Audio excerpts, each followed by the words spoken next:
Welcome to another episode of Thinking Out Loud. We are your hosts, Vonnie Herrera and Tammy Dice Hart, co-founders of Think 3D. And our subject matter today is a different one in terms of how do we go about putting ourselves in positions where we can have difficult conversations or difficult asks from the folks that are in our space. And as always, we're going to think about this through the personal, professional, and potential dimensions, the 3D of Think 3D. And kicking it off as we talk about the idea of deposits and withdrawals. What does that mean to you when you hear that? Well, it's part of when we talk about an effective communication, right? We know that a communication opportunities is one of the top 3 issues every organization is dealing with. And there's lots and lots of dimensions to that. But deposits and withdrawals is a huge component of building that baseline, building that foundation of effective communication so that your organization is running healthy, it's running smooth, because bumps in the road are going to come, but it gives you that foundation of which to bounce off of.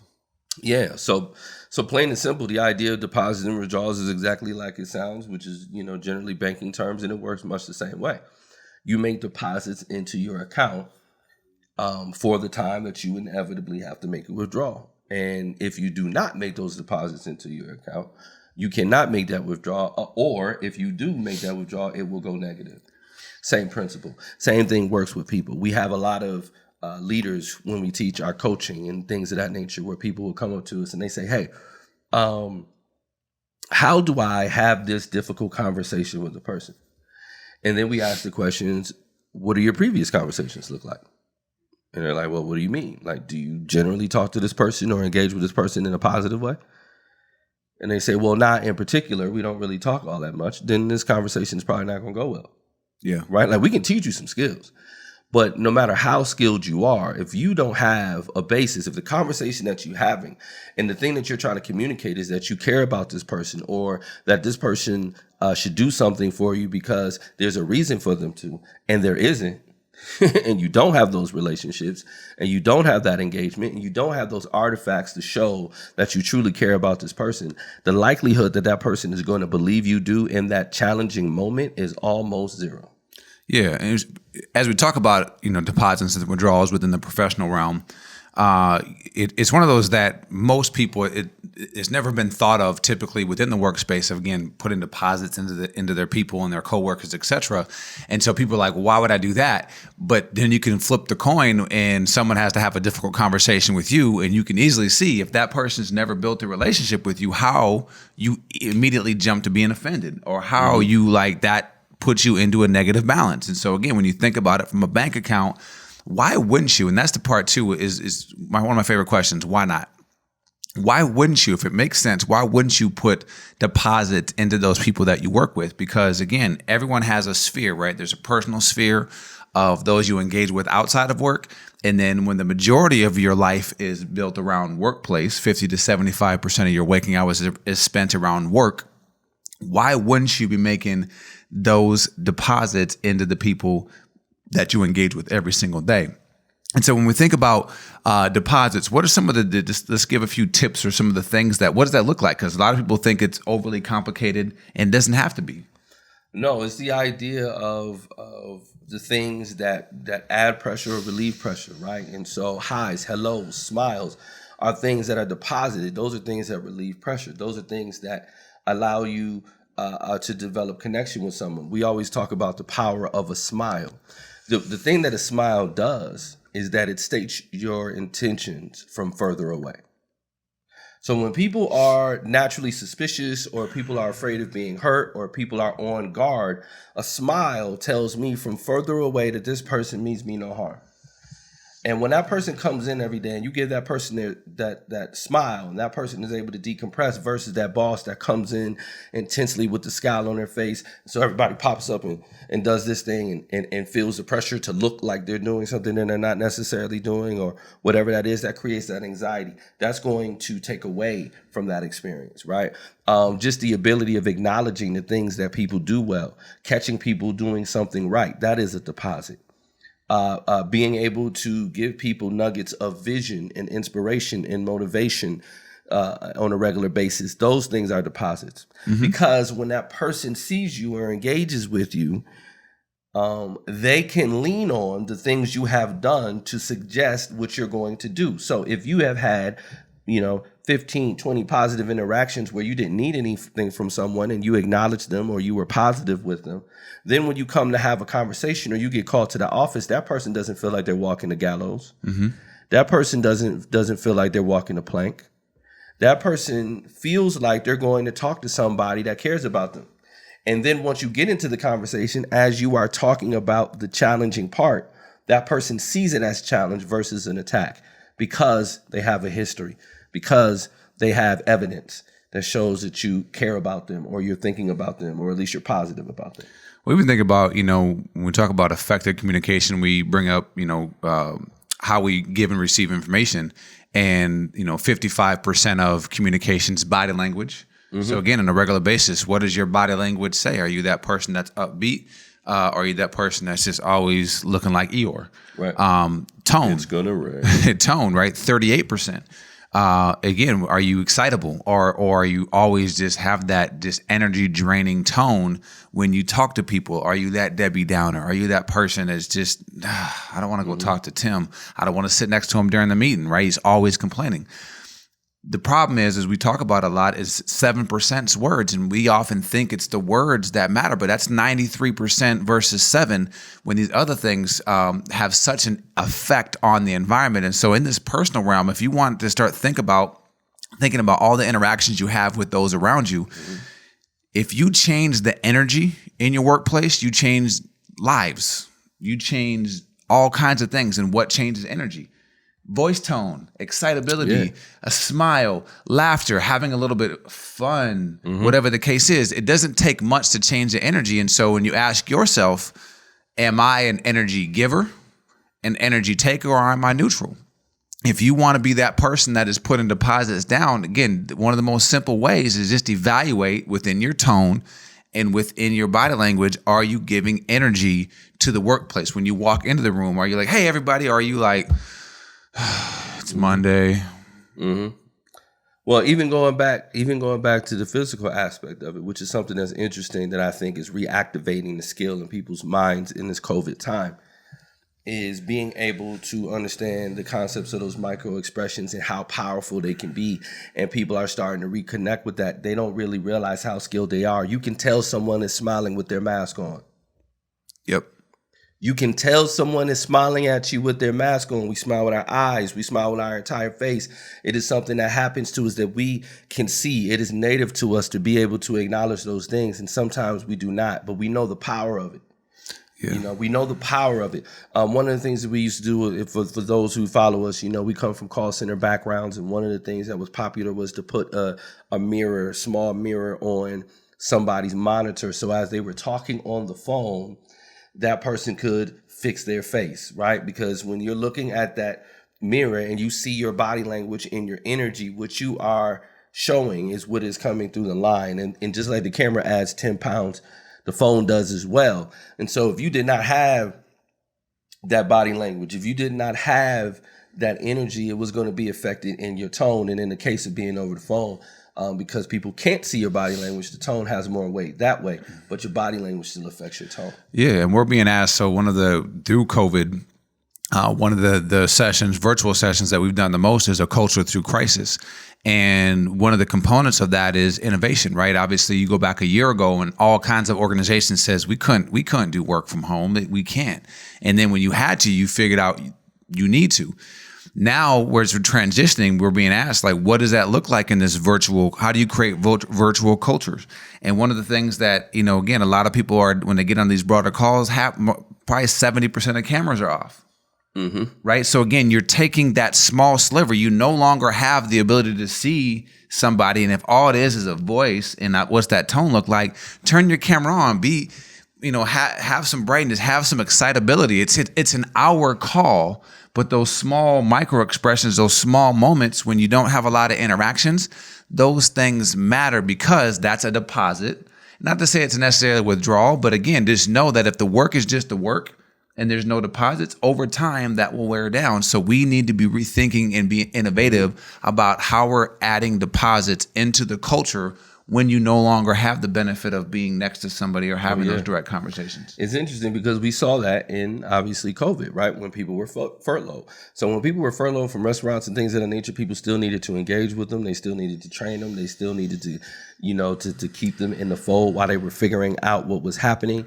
And the interesting thing was people were really surprised that they weren't getting engagement from their people, especially when unemployment came in. So when people were able to make more money doing unemployment than they were going back to work. In many cases, that was a business decision. Right now, don't get me wrong, if you can get more money, for a lot of people, that's enough logic. But for many people that had relationships with their workplaces, they went back to work because they cared about the business and they cared about the people who were running it. And so for those other people who did not have that cachet, those people did not engage with them. It was an easy decision for them. They didn't toil over it. They didn't have to question it. They just took more money because money was all that you offered them. Yes. You didn't give them relationship. You didn't have trust. You didn't have love. You didn't have a bond. You didn't have a common mission. You didn't have a common vision. The type of things that would have got that person to come in despite it being a bad business decision for them because it wasn't about the business. Yeah. They didn't see the value. And so when you have an opportunity to make those deposits, because we can never know when something like a COVID is going to happen, you have to make those deposits on a regular basis. Now, one of the things that we tell people to do, and this is one of the things that we'll leave you with, is when you get an opportunity, make those deposits. Now, for some people, because it's not their love language, right? It's not the way that they, saying the hi, hellos and those things, it's not native to them. Use your tools. For some folks, we put into their calendar, hey, go talk to the folks in the warehouse, or go talk to the folks in the office, or the people out in the field. Go say hello to another department, or say thank you to somebody that needs a thank you. Sometimes you just got to plug those things in. You got to write notes for yourself. You got to do whatever it is that you need to do it. And for some people, that feels disingenuous. But I promise you, when you see somebody that is in a space where they're used to not being seen, they feel that. Yeah. And now, so transitioning from the professional dimension into the personal, a lot of people, again, when they got cut off from that source of engagement at work and they've been in their homes, they realize how many negative balances they had in their personal sphere, their friends, their close family, and that same token, right? Of how do you engage with people that are the closest to you based off of how they desire and feel love or feel that relationship getting built. Go back to the love languages. Naturally, if gift giving was my love language, you naturally give gifts. Right. But that's not it for everybody. So just a challenge, again, if you want to improve your life overall, if you want to build value in your life, be aware of your best friend and how they like to give and receive love and compliments and those different things, your spouse, your children, because it's not just enough to engage in it the way that you want it. If it doesn't mean something to them, again, my wife as an example, she enjoys flowers, but it doesn't do a whole lot for her. So it's like, and in my mind, I'm like, I gave you flowers. Now, other women, flowers will satisfy them for a couple weeks, right? You have to know what the other person desires, because in so many people, and again, we keep talking about this, 20 years from now, make no mistake about it, the mental health output from COVID is going to be, I would say, on par with the Great Depression, because we weren't equipped to get into the space. And so building that sphere within yourself, I would really challenge everyone to look at those in your sphere and even measure it. Like, I'm a big numbers person. So again, if I'm like, okay, make at least 4 very clear, intentional deposits into my wife a week, that's not disingenuous. We got a lot going on. Right. I can measure myself. Did I invest in this relationship that was valuable? Right. I need those things, because my brain doesn't just say, hey, you know what? Send flowers today. It just doesn't work like that. And so I have to be conscious about that. But at the end of the day, what we have to ask ourselves is, what does it cost you to make these deposits in people, to say hi, hello when somebody hands you their check, to lift your head up and look them in their eyes and say, I appreciate you. When somebody reaches into your cubicle or your office and changes your trash liner and puts it back, it wasn't magic. You saw the human that came into your room. Can you acknowledge that person? What does it cost you? And what does it say about you if it costs you too much? Yeah. And assume this, I challenge everybody before we get into the last dimension, in this personal aspect, look into your sphere, and I guarantee you have at least a handful or better of people who desperately need deposits made into them, because you don't know. Going into COVID, we weren't great as a society that says, "How are you doing today?" And then we keep walking. We didn't really check in. Ask that follow-up. How are you really doing? Ask those people. Say, even going. Don't leave it a good or bad scenario. Say, what's one thing you've been wrestling with lately? Ask a probing question, because people are out there. People are lonely. They don't know to reach out. Because again, well, why didn't you reach out to me? Because we didn't have that kind of relationship that you said you wanted to hear it. Yeah. So challenge yourself. Write it down. Get on the phone with some people. Reach out. Ask those deeper questions. And here's the best part. Even if that's you, even if you're the person that says, "I'm listening to this and I'm lonely," making deposits reciprocates. So when you engage in that deep conversation for the sake of somebody else, you're gonna get that poured back into you just by the engagement. So as we get into this last one, we talk about potential. We look at potential, obviously, more on a community-based side. What are some of the things? Obviously, we're both very engaged in the community. What are some of the things that can be done as you see it from a deposits and withdrawal within society? Where is it needed, and where can we improve? Well, it's one of those things where when we talk about it with each other, when we talk about community and the benefit of community and why community even makes sense, is that we've long since understood that we can have a higher quality of life in many cases together. Yes. And acknowledging that value, that there are things that you do that I don't do. There are things that I do that you don't do. There are things that you are focused on that I couldn't be focused on. And that allows us to improve our quality of life. So we have to start from that place that we are, in fact, better together. Then what the piece is to be able to say, is it in my general nature to better the lives of those around me? And how does that benefit me? Which is what we talk about, the idea of selfishness to selflessness. Meaning, in many cases, that I might be acting selfishly by acting selflessly. So when I give to my community, the end all be all is that it makes me feel better because our community is happier, it's whole, it works better, people are less suspicious. I have to be less fearful of someone who might be lurking behind this or that because they don't have what they need, or having this person who is broken down or is hurting because no one was there for them. That doesn't make me happy. That doesn't bring me joy. When there are people in the streets because of things that are happening in our world, that doesn't make me feel good. When people are hungry, that doesn't make me feel good. And so what I've found is that by being selfish and thinking about how I feel, that motivates me to want to do things for others, because I'm happy when my wife's happy. Yeah. I'm happy when my business partners are happy. I'm happy, when my community is functioning, when kids are healthy. That's what makes me happy. And so when we talk about making those deposits, understand that it doesn't have to be because you're Santa Claus just dropping off presents to people. Yeah. It's you making investments in your environment. It's making investments in the people around you, and it's making investments in your environment. And it always makes sense to make those investments, to make those deposits. The only difference between making deposits in real life than it is in a bank is that you get far better returns. Yeah. I think that's for me a tipping point. We have to get really honest with ourselves at this juncture, specifically in our community here in Sioux Falls. We keep making these lists, top 10 places to live, a lot of great things. We love this community for several reasons.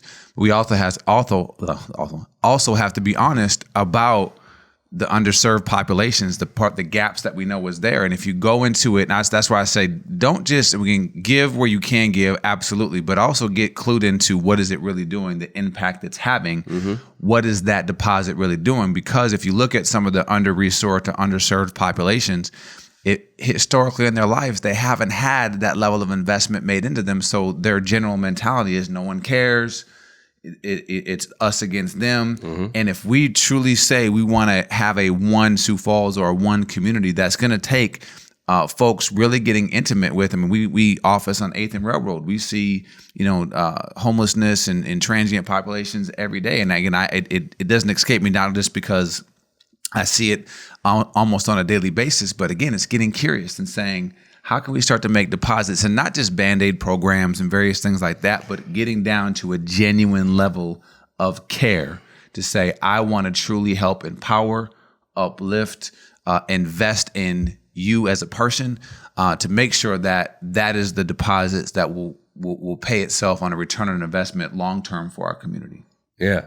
It's interesting. Actually, this week I'm participating in the Night of Hope, I believe it's called, and where people in the community get the experience of, sleeping outside as if they were homeless and being intimate with that experience. It's not the first time I've done something like this, but I think it's really powerful to really get the experience in a real way. Now, I think, to be respectful of it is understanding that one night sleepover or whatever does not give you the experience of somebody who is living in that particular world, but it can clue you in a little bit. It could put you in a place where you can start to understand some experiences. So I'm always into doing these type of experiences, whether it's sleeping outside as if I'm homeless or whether it's doing a ride along with law enforcement. I want to understand the circumstances because that better equips me to come with solutions. And that's what we need right now. And so one of the major solutions is that we have to be better about putting deposits in each other, putting deposits and investments into our community, into our world, and into our environments, because that will yield us the best results. And that is what we are looking for. So remember that you can always keep up with us on letsthink3d.com or any of our socials at Think3D Solutions. Make sure you sign up for that Power Thought of the Day, which is free to you on the website. Yes, and I will make one last plug. Get clued into Bridging the Gap. I mean, again, this is one of the things. This is our major deposit into the community. Bridging the Gap is not a Think3D thing. We partner with the Sioux Falls Area Community Foundation. You can go to their website and look into more under Bridging the Gap. It's a community fund. This is something that will help bridge multiple gaps. You can go there for more information. But again, if you want to make a significant investment financially, as well as how can you get involved, go there, check it out, because that is how we're going to make major steps forward. And one of the ways that we're going to make major steps forward in our community. Absolutely. Do that, and we will see you next time.